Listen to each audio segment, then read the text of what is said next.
صلوات محمد و آل محمد اللهم صل علی محمد و آل محمد. عزاداران مظلوم کربلا سوگواران جناب سید الشہداء و ماتمداران قتیل نینوا، آپ حضرات کے سامنے دو تین باتیں اور زحمتیں تمام کرنے کی کوشش کہ خدائے بزرگ و بالا نے قرآن کے اندر ایک عجیب مزاج اپنایا،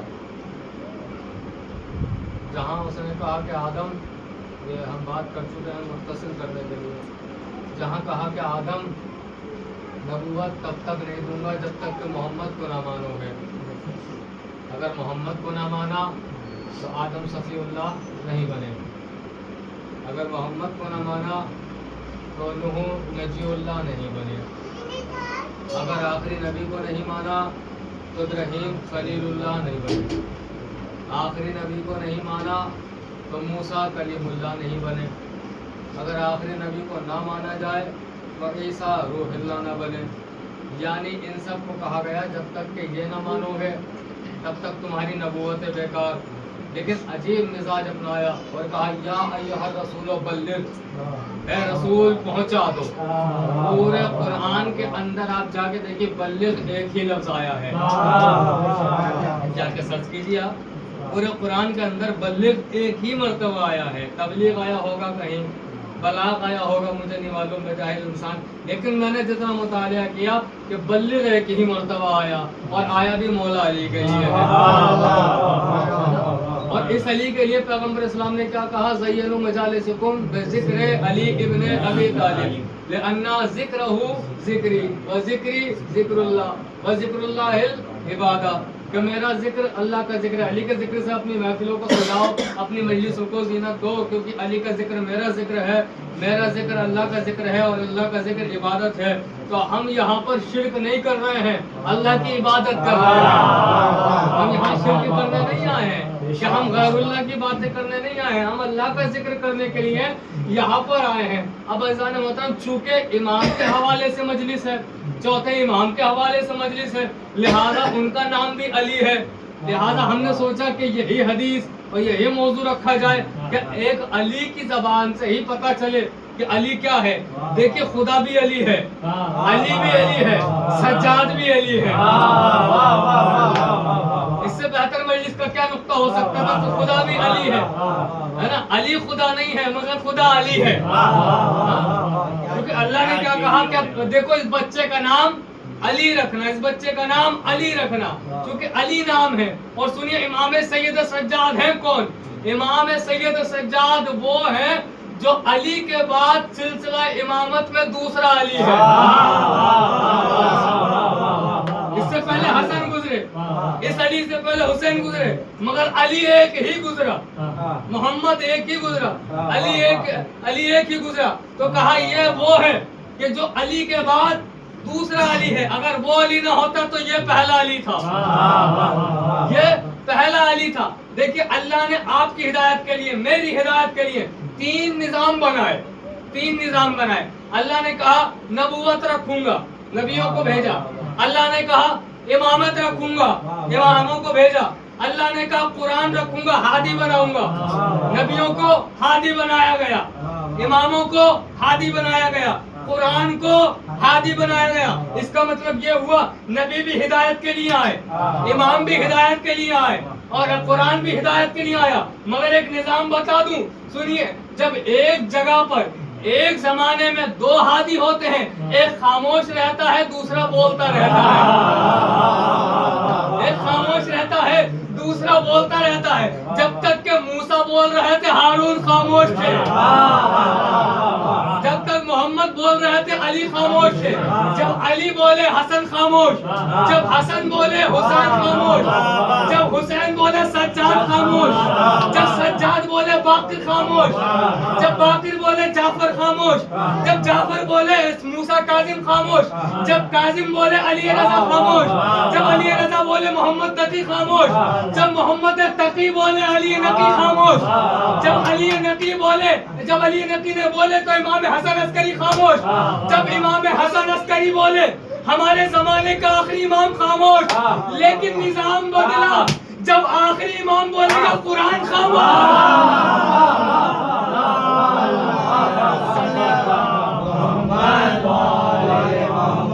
نظام بنا دیا کہ دو امام ہوں گے، دو نبی ایک ساتھ ہوں گے، ایک خاموش رہے گا، ایک بولے گا، ایک خاموش رہے گا، ایک بولے گا۔ سنیے گا امام کے حوالے سے بس ایک دو باتیں۔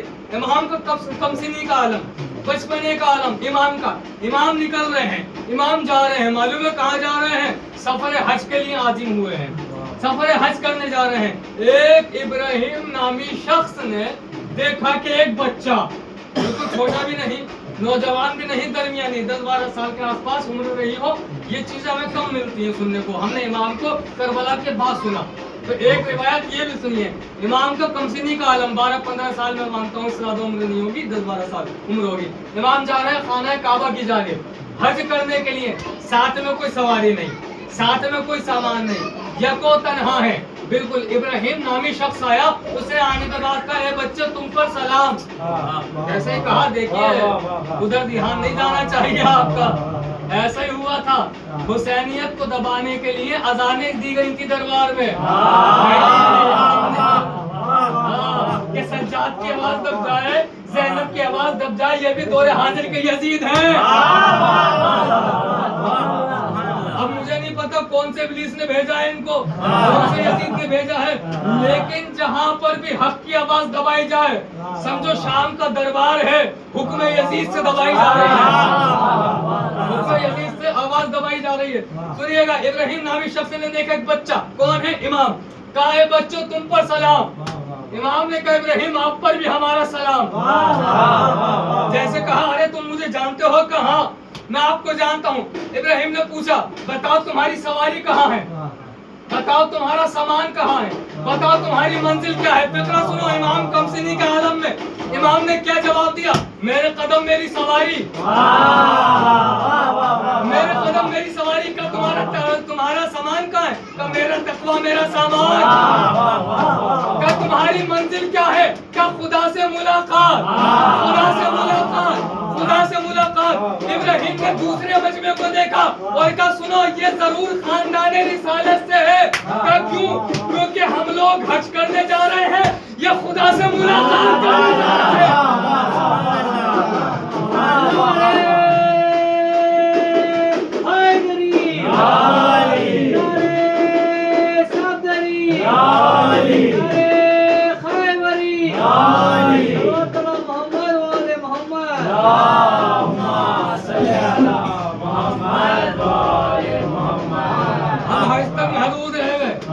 یہ نعرہ خدا سے ملاقات کرنے کی، کسی نے سوچا ہی نہیں تھا کہ خدا سے ملاقات، خدا سے ملاقات۔ دیکھیے خاندان رسالت کا یہ نظام رہا ہے کہ جب کسی امام کی امامت کا آغاز ہوتا تھا تو یہ ان کا نصیب یا ان کا اعزاز مجھے نہیں پتا کیا ہے، مگر ایک امام کے جنازے پر دوسرے امام کی امامت کا آغاز ہوتا تھا، ہے نا؟ نبی کا جنازہ، علی کی امامت کا آغاز ہوا ہے۔ مصائب میں سے فضائل تھوڑا سے پیش کرنے کی کوشش ہے۔ نبی کا جنازہ رکھا ہے، مولا علی کی امامت کا آغاز ہو رہا ہے۔ امام علی کا جنازہ رکھا ہے، امام حسن کی امامت کا آغاز ہو رہا ہے۔ امام حسن شہید ہو چکے ہیں، امام حسین کی امامت کا آغاز ہو رہا ہے نا؟ اور امام حسین کے بعد سید سجاد کی امامت کا آغاز ہو رہا ہے۔ یہ تو خاندان رسالت کا رواج رہا کہ پہلے والے امام یا معصوم کے جنازے پر آغاز امامت ہوتا ہے۔ یہاں تک تھے مسائل، اب یہاں سے سنیے گا آگے فضائل، مگر سنیے کہ آج تک ایسا نہیں ہوا۔ بھئی دیکھیں امام علی نے جنازہ معصوم کا دیکھا مگر ایک دیکھا، ہے نا؟ مسائل میں سے فضائل دیکھے گا، جنازہ دیکھا، جنازے نہیں دیکھے۔ امام حسن نے بابا کا جنازہ دیکھا مگر جنازے نہیں دیکھے۔ ایک سے زیادہ جنازے کسی نے نہیں دیکھے مگر جناب سید سجاد، چاروں طرف جنازے، بھائیوں کے جنازے، بھتیجوں کے جنازے، رشتہ داروں کے جنازے، ساتھیوں کے جنازے، انصار کے جنازے، سارے جنازے ہیں۔ امامت کا آغاز ہو رہا ہے۔ بھئی یہ تو آغاز ہے، لیکن سنیے آغاز بعد میں ہوتا ہے، اعلان پہلے ہوتا ہے۔ اعلان پہلے ہوتا ہے. آپ کو دلیل چاہیے تو دلیل بھی سنیے. آغاز بعد میں ہوتا ہے, اعلان پہلے ہوتا ہے. امام علی کی امامت کا آغاز بعد میں ہوا, اعلان غدیر میں ہوا. اعلان غدیر میں ہوا. اب میں یہی روکنا چاہتا تھا آپ کو, یہی روکنا چاہتا تھا. ذہنوں کے دریچے کھولیے اور سوچئے امام علی کی ولایت کا اعلان کہاں ہوا؟ غدیر میں. کس نے کیا؟ نبی نے. اب جناب سید سجاد ہیں کربلا میں, خیمے جل گئے, سارے شہید ہو گئے. یہاں اعلان کون کرے گا؟ یہاں اعلان کون کرے گا؟ یہاں اعلان کون کرے گا؟ ایک خاتون کھڑی ہوئی جو شریکت الحسین ہے, اس نے کہا جو کام وہاں ہوا تھا وہ کام یہاں کروں گی. یعنی جو کام غدیر میں ہوا وہ کام شام غریبہ میں, وہاں نبی نے اعلان کیا, یہاں زینب نے اعلان کیا, وہاں نبی نے. مگر ایک فرق ہے, ایک فرق ہے. جو کام نبی دن کے اجالے میں کر رہے تھے, زینب رات کے اندھیرے میں کر رہی تھی.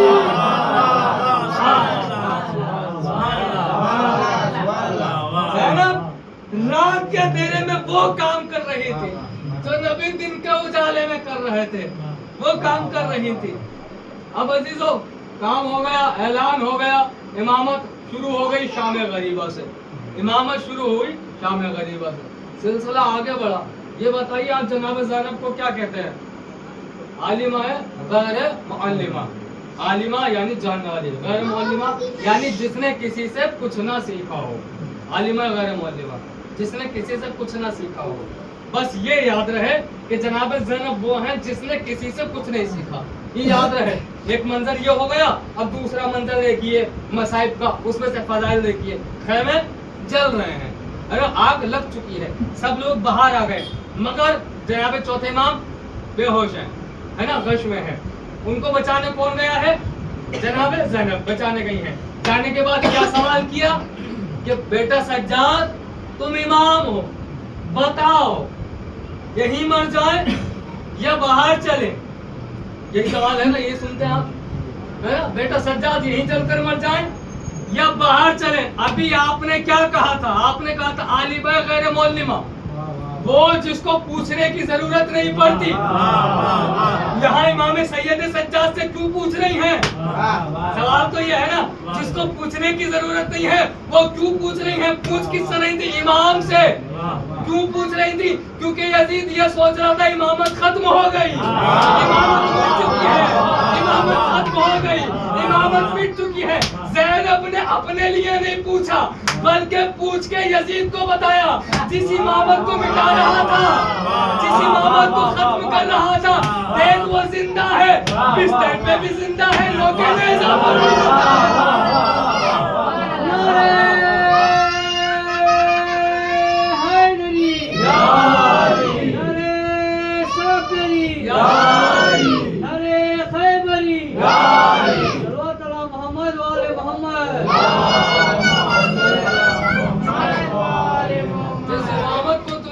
چاہتا ہے وہ امامت دیکھ بستر پہ بھی زندہ ہے, وہاں دیکھ نوکے نیزہ پہ بھی زندہ ہے. کیسے پتا چلا کہ نوکے نیزہ پہ کس کا سر بولا؟ آواز آئی کہ مجلسوں میں آنے سے پتا چلا, مجلسوں میں آنے سے پتا چلا. جو لوگ مجلسوں میں نہیں آتے ہیں پھر ان کے ابا جو ہوتے ہیں وہ اپنی بیٹیوں سے شریعت کے مسائل پوچھتے ہیں. بیٹیوں سے شریعت کے مسائل پوچھتے ہیں. ابھی بتا رہا ہوں, میں نام نہیں لوں گا, بہت سے لوگ ایسے ہیں جن کو آج تک نہیں معلوم کہ عائشہ کبھی علی سے لڑنے آئی تھی. پوچھ لینا یہاں سے ممبر سے اترنے کے بعد, نام جانتا ہوں میں کون ہے, پہلی بار سنا انہوں نے 50-60 سال کی عمر میں. کیوں؟ مجلسوں سے دوری. مجلسوں میں آئیے, سب سے بڑی درسگاہ یہ ہے, مجلسوں میں آئیے, لوگوں کو پتہ ہی نہیں ہے ابھی. اب آپ سے سوال ہوتا ہے, روز روز مجلس میں جانے سے کیا ہوگا؟ بات ختم ہو رہی ہے. روز روز مجلس میں جانے سے کیا ہوگا؟ جواب سنیے, اس کا جواب سنیے, مدلل جواب سنیے, ہے نا. ایک بچہ اسکول کے لیے تیار ہوا, اپنے گھر سے نکلا, اسکول جا رہا تھا. ایک شخص نے آپ سے پوچھا کہاں جا رہے ہو؟ اس نے کہا اسکول. دوسرے نے پوچھا کہاں جا رہے ہو؟ اس نے کہا اسکول.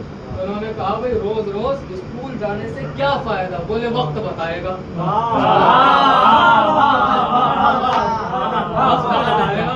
کہ کیا ہوتا ہے۔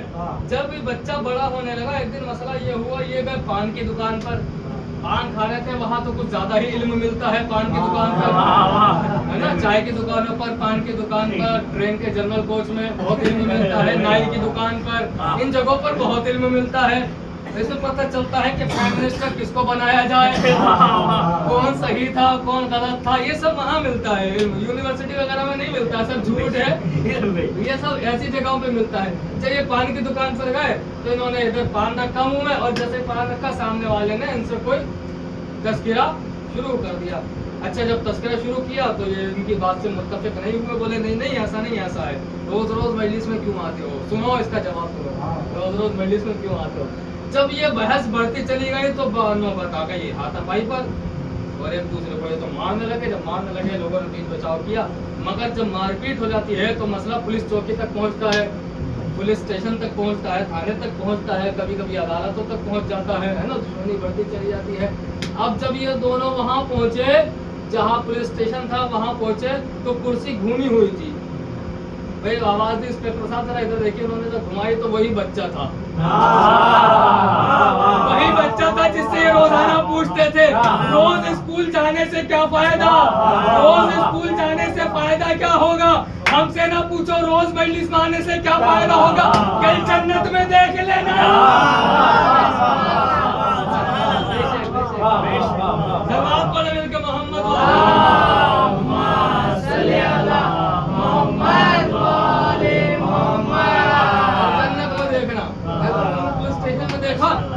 کل جنت میں دیکھنا۔ فیضان محترم، یہ امام سید سجاد، ہر امام کی بہت ساری فضیلت ہے، بے شک ہر امام نے بہت سارے معجزات، میں انشاءاللہ کبھی فرصت ہوئے تو امام سید سجاد کے معجزات بھی کچھ پڑھنے کی کوشش کروں گا۔ بہت سارے معجزات ہیں، کرامتیں ہیں مولا سید سجاد کی، مگر تاریخ نے ان کا جب ذکر کیا تو عجیب شخصیت ہے یہ، کہ اگر فضائل بھی پڑھو تو دل دکھنے لگتا ہے، آنکھیں کریا کرنے لگتی ہیں، کہ وہ امام ہے۔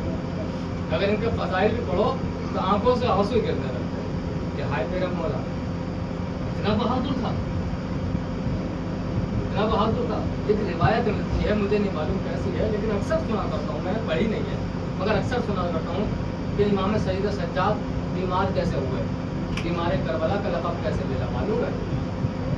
ایک روایت میں نے سنی ہے، کسی عالم سے سنی ہے، وہ روایت یہ ہے کہ جناب سید سجاد مدینے میں بیمار نہیں تھے، جب پہنچے ہیں نا کربلا تو پوچھا بابا ہاں میری جان بتاؤ، تو بابا یہ بتائیے کتنا لشکر ہوگا، کہا کہ 10 لاکھ تو بس، 9 لاکھ تو بس، یعنی لاکھوں میں ہو رہی ہے بات، اور امام سید سجاد کہتے بابا بس اتنا، تو بیٹا تمہاری نظر سے کچھ اس کی کثرت نہیں ہے، تو بابا 9 لاکھ کیا ہے، ایک طرف میرا بھائی علی اکبر کھڑا ہوگا، ایک طرف میرا چچا عباس ہوگا، ایک طرف میرا بھائی قاسم ہوگا، ایک طرف میں۔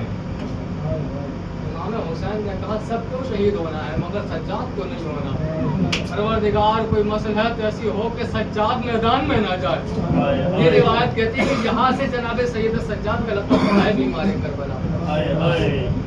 آخری دور معلوم ہے، جناب امام حسین جب رخصت ہو رہے ہیں خیمے سے، جب نکل رہے تھے خیمے سے تو کہا مجھے سجاد سے ملوا دو، اے میری بہن مجھے سجاد سے ملوا دو۔ جناب سید سجاد غش میں گئے، جناب زینب نے سید سجاد کا شانہ ہلایا اور کہا بیٹا جاگو، تمہارا بابا جا رہا ہے، آج کے بعد لوٹ کر نہیں آئے گا، اٹھ کر اپنے بابا کو آخری بار دیکھ لو۔ اب جیسے ہی جناب سید سجاد اٹھے، کیا دیکھا میرے بابا کھڑے ہیں، اکیلے کھڑے ہیں، کہا بابا قاسم کہاں ہے، بابا چچا عباس کہاں ہے، بابا انو محمد کہاں ہے، بابا میرا بھائی اکبر کہاں ہے، تو بیٹا سب مار دیے گئے، اکبر کا سینہ زخمی، عباس کے شانے کاٹے گئے، قاسم کا لاشا ٹکڑے ہو گیا، اور محمد گھوڑے سے گر گئے، کہا بابا میری تلوار کہاں ہے، بابا مجھے تلوار دے دیجئے، ارے میں جا کر ان سے جنگ کروں گا۔